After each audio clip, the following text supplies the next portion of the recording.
ಇವತ್ತಿನ ಇಷ್ಟು ದೊಡ್ಡ ಸಮಾವೇಶ ಸಾವಿರಾರು ಜನ. ಓಕೆ, ಇದರ ಬಗ್ಗೆ ಇನ್ನಷ್ಟು ಹೆಚ್ಚಿನ ಮಾಹಿತಿ ಪಡೆಯೋಣ. ಬಿಜೆಪಿ ನಾಯಕರಾಗಿರುವಂಥ ಛಲವಾದಿ ನಾರಾಯಣಸ್ವಾಮಿ ಅವರು ನಮ್ಮೊಂದಿಗೆ ಫೋನಲ್ಲಿದ್ದಾರೆ. ನಾರಾಯಣಸ್ವಾಮಿ ಅವರು ನಮಸ್ಕಾರ. ಓಕೆ, ಭಾಳ ಮುಖ್ಯವಾಗಿ ಈ ಹಿಂದೆ ಬಿ ಟೀಮ್ ಅಂತ ಹೇಳ್ತಾ ಇದ್ರು JDS ಅನ್ನು, ಇದೀಗ JDS ಬಿ ಟೀಮ್ ಅಲ್ಲ, JDS ಎ ಟೀಮ್ ಆಗಿದೆ ಅನ್ನುವಂಥದ್ದು ಭಾಳ ದೊಡ್ಡ ಎರಡು ಆರೋಪಗಳನ್ನು ಮಾಡಿದ್ದಾರೆ. ಒಂದು ಚುನಾವಣಾ ಬಾಂಡ್ ಆರೋಪ, ಬಹುಶಃ ಇದು ದೊಡ್ಡ ಮಟ್ಟದಲ್ಲಿ ಚರ್ಚೆ ಆಗುತ್ತೆ. ಎರಡನೇದು JDS ಎ ಟೀಮ್ ಆಗಿದೆ ಅನ್ನುವಂಥದ್ದು. ಛಲವಾದಿ ನಾರಾಯಣಸ್ವಾಮಿ ಅವರನ್ನು ಸಂಪರ್ಕ ಮಾಡುವಂಥ ಪ್ರಯತ್ನವನ್ನು ಮಾಡಿದ್ವಿ ನಾವು. ಓಕೆ, ಒನ್ಸ್ ಅಗೇನ್ ಛಲವಾದಿ ನಾರಾಯಣಸ್ವಾಮಿ ಅವರು ಇದ್ದಾರೆ. ನಾರಾಯಣಸ್ವಾಮಿ ಅವರು ನಮಸ್ಕಾರ.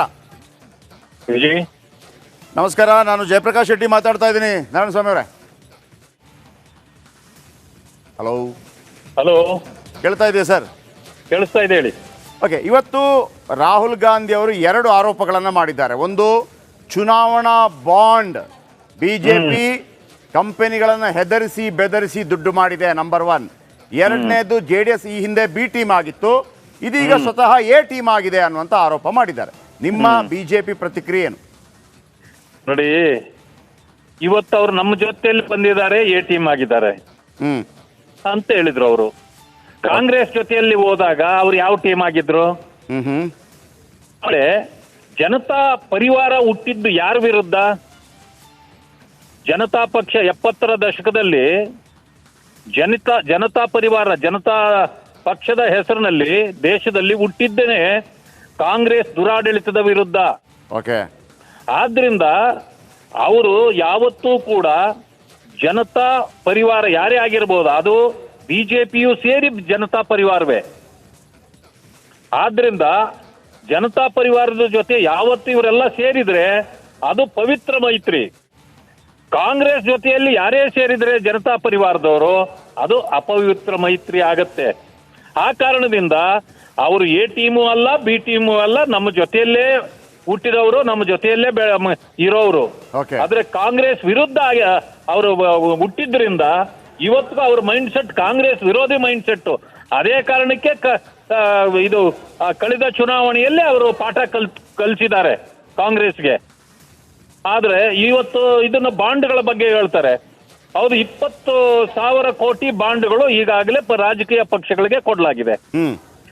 ಇದು ಟ್ರಾನ್ಸ್ಪರೆನ್ಸಿ. ಇದು ಮೊದಲು ಕೂಡ ಹಣ ಎಲ್ರಿಗೂ ಕೊಡ್ತಾ ಇದ್ರು, ಬೇರೆ ಬೇರೆ ಕಂಪನಿಗಳು ಅವರೆಲ್ಲ. ಆದ್ರೆ ಅವತ್ತು ಟ್ರಾನ್ಸ್ಪರೆನ್ಸಿ ಇರಲಿಲ್ಲ, ಯಾರಿಗ್ ಬೇಕಾದ್ರೂ ಕೊಡ್ಬೋದು. ಡೈರಿಗಳಲ್ಲಿ ನೀವು ನೋಡಿರ್ಬೋದು, ಡೈರಿಗಳಲ್ಲಿ ಶಾರ್ಟ್ ಹೆಸರುಗಳಲ್ಲಿ ಬರೆದಿಟ್ಕೊಳ್ತಾ ಇದ್ರು ಇವರು ಅಷ್ಟೇ. ಯಾರು ಕೊಟ್ರು ಎಷ್ಟು ಕೊಟ್ರು ಯಾರು ಕೊಟ್ರು ಗೊತ್ತಾಗ್ತಿರ್ಲಿಲ್ಲ. ಈಗ ಯಾರಿಗೆ ಕೊಟ್ಟಿದ್ರು ಅದು ಗೊತ್ತಿದೆ. ಆದ್ರೆ 6,000 ಕೋಟಿ ಬಿಜೆಪಿ ಕೊಟ್ರೆ ಇನ್ನು 14,000 ಕೋಟಿ ವಿರೋಧ ಪಕ್ಷಗಳಿಗೆ ಕೊಟ್ಟಿದಾರಲ್ಲ. ಅದರಿಂದಾಗಿ ಇದು ಟ್ರಾನ್ಸ್ಪರೆನ್ಸಿನ ಮೋದಿ ಅವರು ತಂದಿದ್ದಾರೆ ಹೊರತು, ಯಾರೇ ಇವತ್ತು ಹಣ ಇಸ್ಕೊಂಡ್ರೆ ಅದಕ್ಕೆ ಅಕೌಂಟಬಿಲಿಟಿ ಇದೆ. ಯಾರು ಬೇಕಾದ್ರೂ ಇವಾಗ ಕೋರ್ಟ್ಗೆ ಹೋಗ್ಲಿ, ಯಾರು ಬೇಡ ಅಂತಂತಂದ್ರು ಎದುರಿಸೋದು ಬೆದರಿಸೋದು ಅದರಲ್ಲೇನಿದೆ? ಯಾರೋ ಹಣ ಕೊಡೋರು ಕೊಡ್ತಾರೆ, ಅದಕ್ಕೆ ಎದುರಿಸೋದು ಯಾಕೆ ಬೇಕಾಗಿದೆ? ಖಂಡಿತ ಎಲ್ಲಾ ಪಕ್ಷಗಳಿಗೂ ಕೊಡ್ತಾರೆ, ನಮಗೂ ಕೊಟ್ಟಿದ್ದಾರೆ, ಕಾಂಗ್ರೆಸ್ಗೂ ಕೊಟ್ಟಿದ್ದಾರೆ. ಒಂದು ಮಾತು ಹೇಳ್ಬೋದಾಗಿತ್ತು ಅವರು, ನಾವು ಕಾಂಗ್ರೆಸ್ನವ್ರು ಆ ರೀತಿ ತಗೊಂಡೇ ಇಲ್ಲ ಅನ್ಲಿ. ಆಗ ಬೇರೆ. Okay, thank you. ಮತ್ತೊಂದು ಕಡೆ ರವಿಕುಮಾರ್ ಬಿಜೆಪಿಯಿಂದ, ಬಿಜೆಪಿ ನಾಯಕರು. ರವಿಕುಮಾರ್ ಅವರು ನಮಸ್ಕಾರ. ನಮಸ್ತೆ ಶೆಟ್ರೆ. ಎರಡು ಬಹಳ ಮುಖ್ಯವಾಗಿ ಎಲೆಕ್ಟ್ರಲ್ ಬಾಂಡ್ ಬಗ್ಗೆ, ಅಂದ್ರೆ ಹೆದರಿಸಿ ಬೆದರಿಸಿ ದುಡ್ಡು ಪಡೆಯಲಾಗಿದೆ, ಅದರ ಬಗ್ಗೆ ಹೇಳಿದಾಗ ಹೆದರಿ ಮೋದಿ ಅವರ ಕೈ ನಡಗತ್ತೆ ಅನ್ನುವಂಥ ಒಂದು ಆರೋಪವನ್ನು ಮಾಡಿದ್ದಾರೆ ರಾಹುಲ್ ಗಾಂಧಿ ಇವತ್ತು ರಾಜ್ಯದಲ್ಲಿ. ನಾನು ರಾಹುಲ್ ಗಾಂಧಿ ಅವರಿಗೆ ನನ್ನ ಪ್ರಶ್ನೆಯನ್ನ ಕೇಳ್ತೇನೆ. ಈ ಚುನಾವಣಾ ಬಾಂಡ್ ಅಂತ ಅನ್ನೋದು ಏನು ಹೇಳಿದ್ದಾರೆ ಅವರು, ಇದ್ರೊಳಗಡೆ 37% ಹಣ ಬೇರೆ ಬೇರೆ ಕಂಪನಿಗಳು, ಬೇರೆ ಬೇರೆ ವ್ಯಕ್ತಿಗಳು ಬಿಜೆಪಿಗೆ ಕೊಟ್ಟಿದ್ದಾರೆ. ಇನ್ನು 63% ಹಣ ವಿಪಕ್ಷಗಳವರಿಗೆ ಕೊಟ್ಟಿದ್ದಾರೆ, ಬೇರೆ ಬೇರೆ ಪಾರ್ಟಿಗಳವರಿಗೆ ಕೊಟ್ಟಿದ್ದಾರೆ. ಇದ್ರ ಬಗ್ಗೆ ಅವ್ರು ಮಾತಾಡ್ಲಿ. ನಾವು ಟ್ರಾನ್ಸ್ಪರೆನ್ಸ್ ಆಗಿ ತೆಗೆದುಕೊಂಡಿದ್ರೊಳಗೆ ಏನ್ ಕರಪ್ಷನ್ ಆಗಿದೆ ಹೇಳಿ.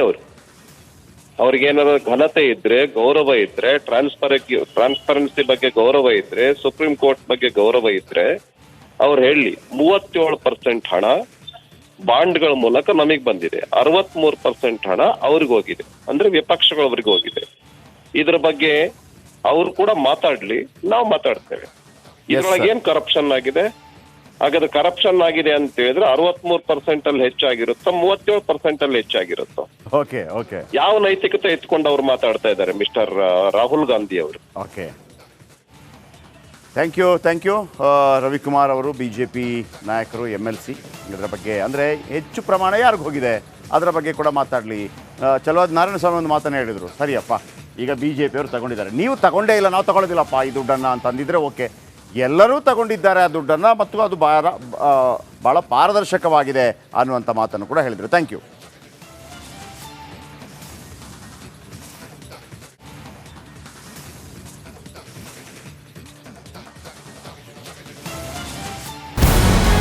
ನಮಸ್ಕಾರ, ಕರ್ನಾಟಕ ಪ್ರೈಮ್ ಟೈಮ್ಗೆ ಸ್ವಾಗತ. ನಾನು ಜಯಪ್ರಕಾಶ್ ಶೆಟ್ಟಿ. ಇಡೀ ಕರುನಾಡು ಇವತ್ತು ರೆಬೆಲ್ ಆಗಿ ನಿಂತಿದೆ. ಈ ಹಗರಣಗಳನ್ನು ಸದನದಲ್ಲಿ ಪ್ರಸ್ತಾಪ ಮಾಡಲು ಕೂಡ ಕಾಂಗ್ರೆಸ್ ಹಿಂದೇಟು ಹಾಕಿದ್ದೇಕೆ? ನಿಮ್ಗೆ ಸಂಬಳ ಅದಕ್ಕೆ, ನಿಮಗೆ ವಾಹನ ಅದಕ್ಕೆ, ನಿಮಗೆ ವೆಪನ್ ಅದಕ್ಕೆ, ನೀವು ಅದನ್ನು ಸೆರೆ ಹಿಡಬೇಕಾಗಿತ್ತು. ನೀವು ವಿದ್ಯುತ್ ಬರ ಇದೆ ಅಂತ ಹೇಳ್ತಾ ಇದ್ದೀರಿ, ಎಲ್ಲಿ ಬರ ಇದೆ ನೀವು ಹೇಳಬೇಕು. ಪಾಕಿಸ್ತಾನ್ ಆಕ್ಯುಪೈಡ್ ಕಾಶ್ಮೀರ್ ಅದು ಎಂದೆಂದಿಗೂ ನಮ್ಮದು. 40 ಮೆಷಿನ್ಗಳು ತಂದಿತ್ತು ನೋಟ್ ಎಣಿಸುವುದಕ್ಕೆ, ಅದೇ ಹಾಳಾಯಿತು. ಮಥುರಾದ ಗಲಾಟೆ ಇದೆಯಲ್ಲ, ಅದು ಸ್ಥಳೀಯವಾಗಿ ಕೂತು ಪರಿಹರಿಸಬಹುದಾದಂಥ ಕಾನೂನಿದೆ. ಗ್ಯಾರಂಟಿ ಯೋಜನೆಯಿಂದ ನಷ್ಟ ಆಗಿದೆ, ಲಾಭ ಆಗಿದೆ, ದಯವಿಟ್ಟು ಹೇಳಿ. Dawood Ibrahim most wanted criminal ಯಾವಾಗಾದ ಅಂದರೆ ಇಲ್ಲಿ ತನಕ ಭಾರತ ದೇಶದಲ್ಲಿ ಓರ್ವ ದಲಿತ ಪ್ರಧಾನಿಯಾದಂಥ ಇತಿಹಾಸವೇ ಇಲ್ಲ. ರಿಪಬ್ಲಿಕ್ ವರ್ಲ್ಡ್ ಆಪ್ ಇದು ಕೇವಲ ಅಪ್ಲಿಕೇಶನ್ ಅಲ್ಲ, ಸಮಗ್ರ ಸುದ್ದಿಗಳ ಸಂಪರ್ಕ ಮಾರ್ಗಕ್ಕೆ ಕ್ರಾಂತಿಕಾರಿ ಬದಲಾವಣೆ. ರಿಪಬ್ಲಿಕ್ ವರ್ಲ್ಡ್ ಆಪ್ ಕೇವಲ ಸುದ್ದಿ ಅಪ್ಲಿಕೇಶನ್ ಅನ್ನ ಪರಿಚಯ ಮಾಡ್ತಾ ಇಲ್ಲ, ಬದಲಾಗಿ ಡಿಜಿಟಲ್ ಸುದ್ದಿ ಬಳಕೆಯ ಹೊಸ ಯುಗಕ್ಕೆ ನಾಂದಿ ಹಾಡ್ತಾ ಇದೆ. ಇದೊಂದು ಬ್ರೇಕಿಂಗ್ ನ್ಯೂಸ್, ಪ್ರಭಾವಶಾಲಿ ಕಾರ್ಯಕ್ರಮಗಳಿಗೆ ಗಟ್ಟಿಯಾದ ವೇದಿಕೆ. ರಿಪಬ್ಲಿಕ್ ವರ್ಲ್ಡ್ ಅಪ್ಲಿಕೇಶನ್ ಈಗ ಲೈವ್ ಆಗಿದೆ. ಗೂಗಲ್ ಪ್ಲೇ ಸ್ಟೋರ್ ಮತ್ತು ಆಪಲ್ ಆಪ್ ಸ್ಟೋರ್ ಎರಡರಲ್ಲೂ ಲಭ್ಯವಿದೆ. ಈಗಲೇ ಡೌನ್ಲೋಡ್ ಮಾಡಿ.